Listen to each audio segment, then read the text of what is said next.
유로화가 지금 여러 가지 면에서 강세를 띠기가 어렵습니다. 왜냐하면 지금 미국이 긴축을 심하게 세게 해나가는데 유럽은 그걸 못할 상황인 것뿐만 아니라 기본적으로 커머디티, 그러니까 모든 이런 원자재 관련된 여러 흐름에서조차 유럽이 굉장히 좀 불리한 상황, 그리고 러시아와의 그런 에너지 관련된 구조도 좋지 않은 그런 상황이어서 아주 취약한 상황. 그래서 실효 환율이 기본적으로는 어려워진 상황이다라는 거고요.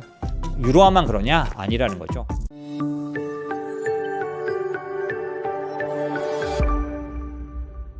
자, 그러면 이 현상을 강달러와 연결해서 이해하실 필요가 있어요. 이게 왜 그러냐? 보이지 않는 어떤 그런 움직임 때문에 그런데요. 지금 미국 시장을 이해하기 위해서 강달러 국면을 이해해야 될 필요가 좀 있습니다. 여러 가지 면 때문인데, 우선은 지금 달러는 엄청나게 빠르게 강세를 띄어서 달러 인덱스로 108을 넘어갔죠. 그러니까 원화도 지금 이번에 1320원 넘어가서 1340원 보인다 이런 얘기가 나오고 있고요. 그런가 하면 중국 위안화도 한동안 강세를 지키다가 지금은 약세, 위안화 약세를 용인하고 있습니다. 왜냐하면 워낙 중국이 안 좋고요. 기본적으로 자기네들이 진행하는 내부적인 것들을 진행할 수 있는 그런 상황이기 때문에 그렇게 하고 있어서 위안화도 약세. 그 다음에 아까 이제 말씀드린 유로화 같은 경우는 페리티라 그래서 2000년도 초반에 처음 유로화 1, 달러 1, 유로화와 1이 같은 가치로 움직이는 걸 페리티라고 하는데, 그 페리티가 2000년 초에만 있었고 한 번도 그래 본 적이 없는데 지금 1로 떨어졌어요. 그런데 유로화는 어떤 모순을 갖고 있냐면 오래전에 제가 한번 그런 말씀 드렸죠. 어떤 걸 말씀드렸냐면, 유럽은 저는 한 10년, 20년 투자해 왔는데 유럽에 대한 투자는 늘 이제 되게 신중하게 합니다. 쉽게 수익을 내기 어려운 지역으로 보고 있어요. 왜냐하면 유로존은 19개 국가, 그 다음에 유로랜드 전체에는 더 되는데 이 여러 개의 나라들이 유로화 하나를 사용하기 때문에 어떤 문제가 생겼냐면, 지금 이제 문제가 되어 있는 분절화, 프래그멘테이션이라고 말하는 뭐냐면, 독일은 여전히 우량한 채로 있는데 조금만 글로벌 침체가 와도, 문제가 생겨도 바로 약한 고리가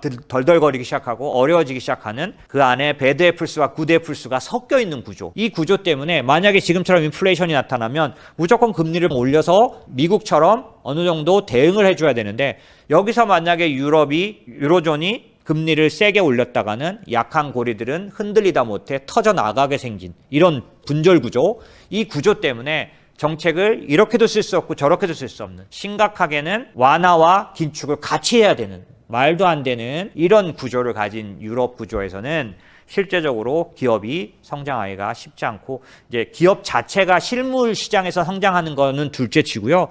유럽의 주식 시장이 성장하기 쉽지 않다. 그래서 그런지 S&P 500은 10년 전에 이제 지수에 비해서 엄청나게 올라오기도 올라왔지만 많은 종목이 교체됐습니다. 그런데 FTSE 100 지수는 옛날 업종 그대로 있어요. 변화가 없는 거죠. 성장하고 있지 못하다고 저는 평가합니다. 기업들이. 그래서 너무 떨어졌을 때는 투자할 수 있지만, 예를 들면 달러가 이제 미국이 시나리오상으로지만 내년도에 금리를, 보험적 금리 인하를 하게 되면 달러 무조건 약세가 됩니다. 안 그렇겠습니까? 그 금리를 내린다는 사실 자체도 달러와 약세 요인이지만, 다른 나라와 특히 유럽이나 그다음에 일본이나 이런 나라들과 금리 차가 줄어드는 거잖아요. 지금은 연준이 자이언트 스텝, 원빅 올려버리면 그냥 벌어지는 거니까 달러와 강세가 자연스럽게 나타나지만, 만약에 내린다면 무조건 달러 약세를 유발할 거죠.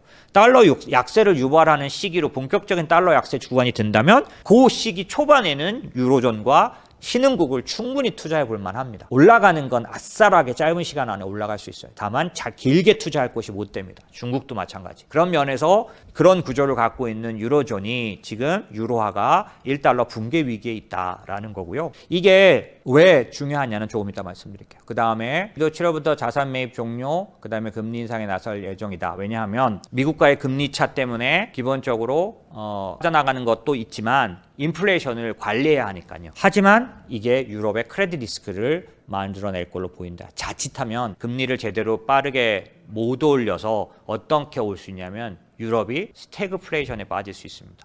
인플레이션은 여전히 살아있는데 경기는 나빠져 버린 거죠. 이게 고착화되면 어려워지니까요. 그런 부분이 있고 유로화 반등을 쉽게 지금 예상할 수 없는 상황입니다. 이건 좀 설명 안 하는 게 좋을 것 같네요. 기본적으로는 좀 어려운 설명인데 유로화가 여러 가지 면에서 강세를 띠기가 어렵습니다. 왜냐하면 지금 미국이 긴축을 심하게 세게 해나가는데 유럽은 그걸 못할 상황인 것뿐만 아니라 기본적으로 커머디티, 원자재 관련된 여러 흐름에서조차 유럽이 굉장히 좀 불리한 상황, 그리고 러시아와의 그런 그 에너지 관련된 구조도 좋지 않은 그런 상황이어서 아주 취약한 상황. 그래서 실효 환율이 기본적으로는 어려워진 상황이다라는 거고요. 유로화만 그러냐? 아니라는 거죠.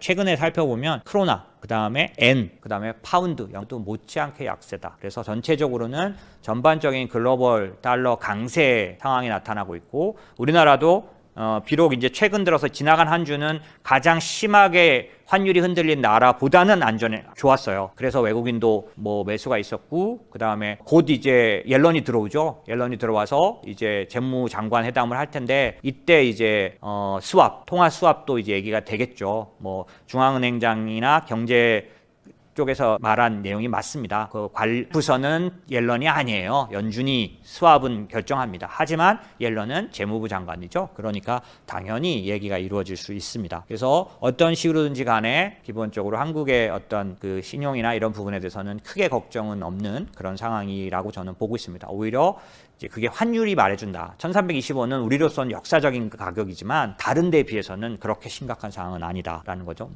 이전에 초기에는 더 빠르게 약세가 됐는데 지금 뒷부분은 뭐 그렇게 빠른 편은 아닙니다.